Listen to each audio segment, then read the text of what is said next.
The rising trade dispute between the United States and China has taken on a new dimension following President Trump's announcement of a 10% tariff on a wide array of Chinese imports. In response, Beijing has introduced a broad set of retaliatory actions, including fresh tariffs on critical U.S. exports, restrictions on key industrial materials, regulatory scrutiny of American technology firms, and limitations on U.S. businesses operating within China. According to the Chinese Ministry of Finance and Commerce, these measures are a necessary response to what it perceives as economic coercion by the United States. Chinese officials insist that these actions are not merely a reaction to perceived unfair trade practices, but also an effort to safeguard national economic security and maintain technological sovereignty. The newly implemented tariffs, ranging from 10% to 15%, primarily target energy exports, industrial machinery, and automobiles, sectors crucial to the U.S. economy. This latest escalation represents another key chapter in the ongoing trade dispute between the two nations, which has shifted from a mere tariff conflict to a strategic struggle for industrial dominance, technological superiority, and global influence. China's newly imposed tariff package, set to take effect on February 10, 2025, includes a 15% duty on coal and liquefied natural gas, as well as a 10% tariff on crude oil, agricultural equipment, and large engine vehicles. These targeted measures are designed to exert financial pressure on the U.S. by impacting industries that are both economically vital and politically sensitive. Coal and liquefied natural gas have been among the United States' key exports in recent years, with China being a major consumer of American LNG.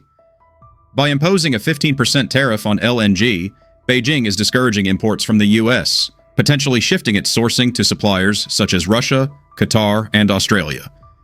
Though the coal tariff is expected to have a less dramatic effect globally, it signals China's intention to reduce reliance on American energy resources and diversify its import sources amid geopolitical uncertainties. The 10% tariff on crude oil introduces further complexity to the international energy market. As one of the world's largest crude oil producers, the U.S. has counted China among its top buyers. By making American crude more expensive and therefore less competitive, China is expected to shift its purchases toward other suppliers, including Saudi Arabia, Iran, and Venezuela. This adjustment could have broader consequences, potentially disrupting global oil pricing and trade patterns. The tariff on agricultural machinery primarily affects major American manufacturers such as John Deere and Caterpillar, whose exports have historically played a role in China's industrial and agricultural development. Additionally, the tariff on large engine vehicles is set to impact leading U.S. automakers such as Ford, General Motors, and Tesla, all of which depend on Chinese consumers for a considerable share of their revenue. These tariffs may compel American automakers to reassess their production and supply chain strategies, possibly increasing investments in localized manufacturing within China or exploring alternative markets in Southeast Asia. China has justified its decision by portraying these tariffs as a necessary response to U.S. trade policies. The Chinese Ministry of Commerce has denounced Washington's tariff measures as violations of WTO regulations, arguing that unilateral economic restrictions undermine the principles of free trade. Officials in Beijing claim that the U.S. tariff increases are not solely about trade, but are also politically driven, intended to hinder China's emergence as a leading global economic force. While the Chinese government has expressed a willingness to engage in negotiations, it has firmly stated that it will not accept economic measures it views as an attempt to undermine its industries. Beyond tariffs, China has taken additional steps by imposing export controls on critical industrial materials, essential for global high-tech manufacturing. Among the materials now subject to tighter restrictions are tungsten, thorium, bismuth, molybdenum, and indium, all of which are crucial for industries such as semiconductor manufacturing, aerospace technology, and advanced electronics. Tungsten and molybdenum play significant roles in military applications and high-performance machinery, while thorium and indium are vital for solar panels and semiconductor chips. By restricting exports of these materials, China is exerting pressure on U.S. technology and defense industries, which heavily rely on these resources for production. These restrictions could lead to supply chain disruptions for manufacturers in the U.S. and Europe, potentially resulting in increased costs and production delays for industries dependent on these materials. At the same time, China has launched an antitrust investigation into Google, accusing the company of engaging in monopolistic practices within the Chinese market.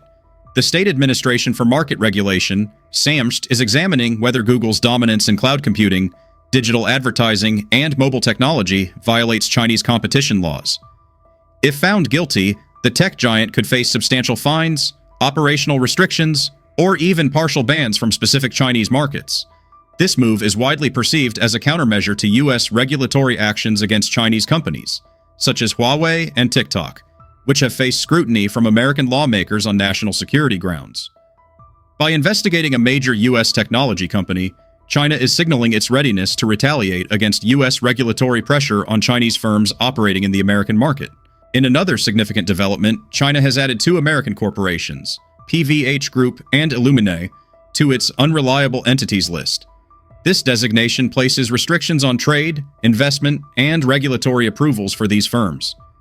PVH Group, the parent company of well-known brands such as Calvin Klein and Tommy Hilfiger, now faces additional obstacles in sourcing materials and selling products within China. Meanwhile, Illumina, a major biotechnology firm, may encounter difficulties in conducting research and marketing its genomic sequencing technology in the Chinese market. China's announcement of these countermeasures has triggered considerable volatility in global financial and commodity markets. Oil prices dropped amid investor concerns over reduced U.S. crude exports to China, while liquefied natural gas prices also fell, reflecting fears of diminished demand. Global stock markets responded negatively, with U.S. and European indices experiencing declines in the wake of China's announcement. Companies directly affected by the tariffs, including ExxonMobil, Chevron, Ford, and Tesla, saw their stock prices fall as investors anticipated potential revenue losses and disruptions to supply chains. Even before the U.S. imposed its latest tariffs, China had been steadily increasing its countermeasures over the past few months, with many of these actions receiving little mainstream media attention. The ongoing trade conflict has now expanded beyond traditional tariff disputes, evolving into a broader economic battle with implications for global markets, industrial supply chains, and the balance of power in international trade. China has introduced measures that include banning the export of rare earth elements, which are crucial for both technology and defense industries in the United States. Additionally, China has reduced its oil imports from the U.S., targeting a key area of bilateral trade, and has now imposed tariffs surpassing 74.9% on certain American products, significantly escalating the existing trade conflict. These tariffs have been extended to imports from the European Union, Japan, and Taiwan, highlighting China's broader strategic pushback against what it perceives as economic aggression. In this video, we will examine the specifics of these retaliatory actions and analyze their potential implications. We will delve into the background of these measures and assess their wide-ranging effects on the global economy, focusing on the economic consequences for the US, EU, and other major nations. To begin, we will review the tariff measures previously imposed by the US, EU, Japan, and Taiwan on Chinese goods, which have contributed to the growing tensions. Alongside the recent 10% tariffs, the U.S. administration has introduced significant increases on various Chinese imports to address what it views as unfair trade practices. One of the key areas targeted is electric vehicles, with the U.S. sharply raising tariffs on Chinese-made EVs to protect its domestic auto industry from subsidized Chinese competition. Starting in late 2024, these tariffs have jumped from 25% to an extraordinary 100%, resulting in a combined duty of 102.5%. This dramatic increase aims to shield American EV manufacturers such as Tesla, Rivian, and emerging companies from the competitive pricing advantages enjoyed by Chinese EVs, which benefit from substantial government subsidies. By making Chinese imports less attractive, the U.S. seeks to create a more balanced market for its domestic producers in this rapidly growing industry. Focusing on lithium-ion batteries, the U.S. has recognized the strategic importance of battery technology. Tariffs on lithium-ion EV batteries have been raised from 7.5% to 25%. This policy is particularly critical as batteries represent a significant portion of electric vehicle costs. The objective is to encourage domestic battery production and reduce dependence on Chinese suppliers, who currently dominate the global battery manufacturing sector and critical mineral markets, including lithium, cobalt, and nickel. Simultaneously, efforts are underway to establish local supply chains for these essential materials, further strengthening the domestic clean energy industry. The semiconductor sector has become another key battleground in the escalating trade tensions, with the U.S. aiming to mitigate China's influence over the tech supply chain. Tariffs on semiconductors imported from China are set to rise from 25% to 50% by 2025. This strategy is designed to boost domestic semiconductor manufacturing and reduce vulnerabilities in critical technology sectors. The tariff increases are part of broader initiatives such as the CHIPS and Science Act, which supports the establishment of chip production facilities within the U.S. By targeting this industry, the U.S. hopes to maintain its technological leadership while addressing security concerns related to reliance on Chinese-made components. In the medical sector, tariffs on products such as syringes, needles, and certain personal protective equipment, PPE, are also scheduled for substantial hikes. Duties on syringes and needles, which previously faced no tariffs, will rise to 50% by 2024. Similarly, tariffs on specific respirators and face masks will increase from 0 to 25%. These measures, affecting around $8 billion in Chinese imports, reflect the U.S. government's determination to reduce reliance on foreign-made medical supplies. The COVID-19 pandemic exposed significant weaknesses in the global supply chain for essential medical products, prompting efforts to enhance domestic manufacturing capacity in this vital sector. The renewable energy industry has also been targeted as part of the U.S. tariff strategy. Tariffs on Chinese-imported solar cells have doubled to 50%, a move intended to support U.S. clean energy companies and promote domestic solar manufacturing. In addition, tariffs on critical minerals like natural graphite and permanent magnets are set to increase to 25% by 2026. These materials are essential for renewable energy technologies, including wind turbines and electric vehicle motors. Through these measures, the U.S. aims to strengthen its domestic supply chains and decrease reliance on Chinese exports, thus advancing its clean energy goals. The European Union has also taken decisive action in response to what it describes as China's unfair trade practices. Starting October 31, 2024, the EU implemented tariffs ranging from 7.8% to 35.3% on Chinese electric vehicles, in addition to the standard 10% car import duty. This effectively raises the highest tariff rate to 45.3%. These measures followed an investigation into subsidies provided to Chinese EV manufacturers, which the EU concluded were detrimental to European companies. Moreover, the EU has imposed anti-dumping tariffs on Chinese imports of the sweetener erythritol, with rates ranging from 34.4% to as high as 233.356%, effective from January 16, 2025.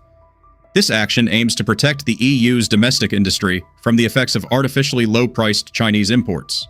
These initiatives demonstrate the EU's commitment to safeguarding its industries from subsidized foreign competition and upholding fair trade practices. Japan and Taiwan, while not imposing tariffs as steep as those of the US and EU, have made significant adjustments to their economic policies in response to China's growing economic influence. Japan has been reinforcing its industrial strategies and enhancing supply chain resilience, particularly in sectors such as semiconductors and critical minerals, to decrease its reliance on Chinese imports.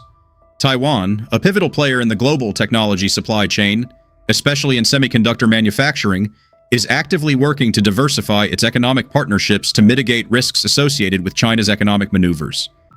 These measures reflect the intensifying competition among major global economies across vital industrial and technological sectors. The combination of tariffs and policy shifts has created a complex landscape where nations strive to protect their economic interests while grappling with the realities of globalization and interdependence. In response to these global trade measures, China has announced the imposition of provisional anti-dumping tariffs on imports of polyacetylcopolymers, a specialized industrial plastic, from the United States, European Union, Japan, and Taiwan. This move is part of China's broader strategy to counteract the economic pressures exerted by these nations and highlights the escalating nature of the global trade conflict. These tariffs are part of China's broader strategy to shield its domestic industries amid escalating global trade disputes. The United States faces the highest tariff rates, ranging from 57.2% to 74.9%, reflecting China's assessment that American companies are engaging in substantial dumping practices. These high tariffs create significant challenges for U.S. exporters, making it exceedingly difficult for them to remain competitive within the Chinese market. Notably, major American corporations such as DuPont and Celanese Corporation, leading manufacturers of polyacetylcopolymers, will be severely impacted. These companies have long supplied high-performance materials to critical industries, including automotive and consumer electronics manufacturing in China. With such prohibitive tariffs in place, U.S. exporters may find it unviable to continue operations in the Chinese market, prompting Chinese importers to either shift towards alternative suppliers or increasingly rely on domestic production. This move aligns with the broader trade standoff between the US and China, where both nations have imposed tariffs on essential industrial goods. European Union exporters, meanwhile, will be subject to a uniform tariff of 42%, which, while significant, is not as restrictive as the rates imposed on American firms. This suggests that, although the Chinese government acknowledged dumping practices among EU-based companies, their overall impact on China's domestic market was considered less severe than that of their American counterparts. Prominent European manufacturers, such as BASF and Taiyuan GmbH, a subsidiary of Celanese, are among the key suppliers of polyacetyl copolymers to China. These firms cater to industries requiring high-performance materials, including precision manufacturing for the automotive sector and industrial machinery. The 42% tariff will considerably elevate costs for EU exporters, reducing their ability to compete effectively in the Chinese market. However, given their strong reputations and high-quality offerings, they may still retain opportunities in specialized high-value market segments where quality outweighs cost concerns. Japanese exporters will encounter an even higher tariff rate of 43.7%, slightly surpassing that applied to EU firms. This reflects both their competitive pricing strategies and their significant presence in the Chinese market. Due to Japan's geographical proximity and long-standing trade relationships with China, the country has historically been a leading supplier of engineering plastics, including polyacetyl copolymers. Companies such as Mitsubishi Engineering Plastics and Polyplastics Company Limited, which specialize in advanced materials used in automotive, medical, and electronic applications, are among the major players affected. The new tariff imposition is expected to disrupt established supply chains, particularly in the automotive industry, where Japanese materials are extensively used for manufacturing gears and fuel system components. Despite the added cost burden, Japanese firms' emphasis on innovation and specialized product development may allow them to maintain a presence in the market, particularly in segments that demand superior material performance.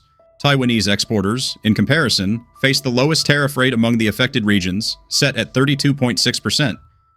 This relatively lower rate indicates that the Chinese government identified less evidence of aggressive pricing or market disruption from Taiwanese companies compared to their US, EU, and Japanese competitors. Taiwan has a well-developed petrochemical and plastics sector, with industry leaders such as Formosa Plastics Group and Changchun Plastics Company Limited at the forefront of polyacetyl copolymer production. These companies supply materials critical for applications in electronics, industrial machinery, and precision engineering. While the imposed tariff will inevitably raise costs for Taiwanese exporters, the comparatively moderate rate may still allow them to maintain a foothold in the Chinese market, particularly in niche segments or among cost-sensitive buyers. This places Taiwan in a relatively advantageous position compared to other affected regions, though trade volumes will still likely be impacted. Polyacetyl copolymers, also known as polyoxymethylene, PEM, are high-performance engineering thermoplastics valued for their exceptional mechanical properties, including superior strength, rigidity, and thermal resistance. These characteristics make POM an effective alternative to traditional metals such as copper, aluminum, and zinc, offering manufacturers cost-efficient and performance-enhancing solutions across various industries. In the automotive sector, POM's low friction coefficient and excellent wear resistance make it ideal for use in components such as gears, bearings, and fuel system parts. Its dimensional stability ensures that components maintain their structural integrity under thermal stress and mechanical load, thereby enhancing vehicle reliability and performance. Furthermore, POM's resistance to fuels and lubricants makes it particularly suitable for under-the-hood applications where exposure to harsh substances is common. Within the electronics industry, POM's insulating properties and ability to maintain dimensional stability across varying environmental conditions make it invaluable for the production of connectors, switches, and casings in consumer electronics. These qualities ensure precise and durable performance, even in humid environments, contributing to the longevity and reliability of electronic devices. In the medical technology sector, POM meets the demanding requirements of mission-critical components by providing high strength, stiffness, toughness, and lubricity across a broad temperature range and in diverse chemical environments. Its low extractable content and high purity, combined with compliance with FDA regulations and the absence of animal-derived or latex-based materials, make polyacetyl copolymers an ideal choice for medical applications. These include dry powder inhalers, insulin syringes, and electronic toothbrushes, where material reliability and safety are paramount. For industrial applications, POM's blend of mechanical resilience, low friction, and chemical resistance makes it well suited for sectors requiring durable and long-lasting materials. It is widely used in the production of pump components, valve parts, and conveyor belts, where sustained performance under mechanical stress is essential. Additionally, its ability to resist degradation from chemical exposure ensures long service life and reduces maintenance costs in industrial machinery. The implementation of these tariffs by China is set to disrupt global supply chains and reshape competitive dynamics across multiple industries. As trade tensions continue to escalate, affected businesses will need to reassess their strategies, explore alternative supply sources, and innovate to remain competitive in an increasingly complex and protectionist trade environment. China's recent implementation of provisional anti-dumping duties on polyacetyl copolymers, with rates varying from 3.8% to 74.9%, is set to significantly alter the landscape for these materials within the country. Between January and November 2024, China imported around 3 billion yuan, approximately $49 million worth of polyacetyl copolymers from the United States, Japan, Taiwan, and Germany, underscoring its dependence on foreign suppliers for this critical material. The introduction of these tariffs is expected to trigger notable shifts in supply chain dynamics, compelling industries reliant on polyacetyl copolymers, such as automotive, electronics, and medical equipment manufacturing, to diversify their sourcing strategies. Companies may seek alternative suppliers from countries unaffected by the new tariffs or increase investments in domestic production facilities. By encouraging local manufacturing capabilities, China aims to reduce its dependency on foreign imports, particularly from countries most impacted by these duties. However, these tariffs are likely to drive up the costs of imported polyacetyl copolymers, which could, in turn, lead to higher prices for end products. Manufacturers will face increased material expenses, and these added costs may ultimately be passed on to consumers, especially in sectors like automotive and consumer electronics. This shift in pricing could create ripple effects across various industries that rely on cost-effective engineering plastics. Beyond the economic repercussions, the tariffs may also strain trade relations between China and the exporting nations affected by these measures. This development unfolds against the backdrop of broader trade tensions, increasing the likelihood of reciprocal actions or potential renegotiations. Businesses operating within China will need to adapt strategically, focusing on diversifying supply chains, investing in local manufacturing, and possibly redesigning products to reduce their reliance on these materials. Overall, the imposition of these tariffs reflects China's broader goal of strengthening domestic production while addressing concerns about foreign dumping practices. It also highlights the shifting dynamics of global trade, with long-term consequences for international business operations and supply chain management. China's introduction of 15% retaliatory tariffs, coupled with export controls and regulatory measures, marks a significant escalation in the ongoing U.S.-China trade conflict. These actions go beyond simple economic retaliation. They are strategic efforts aimed at weakening U.S. economic influence while bolstering China's long-term industrial self-sufficiency. As the global economy braces for further disruptions, the potential for additional trade restrictions, diplomatic tensions, and restructured supply chains remains high. The coming months will be critical in determining whether diplomatic efforts can ease the situation or if both countries will continue down a path of increasingly aggressive trade policies. For now, businesses and investors must navigate a climate of uncertainty, shifting economic alliances, and elevated geopolitical risks. Thank you for watching this video. We genuinely appreciate your time and support. If you found our content informative or thought-provoking, please consider showing your support by liking the video and subscribing to stay engaged with our community. Your support means a great deal to us.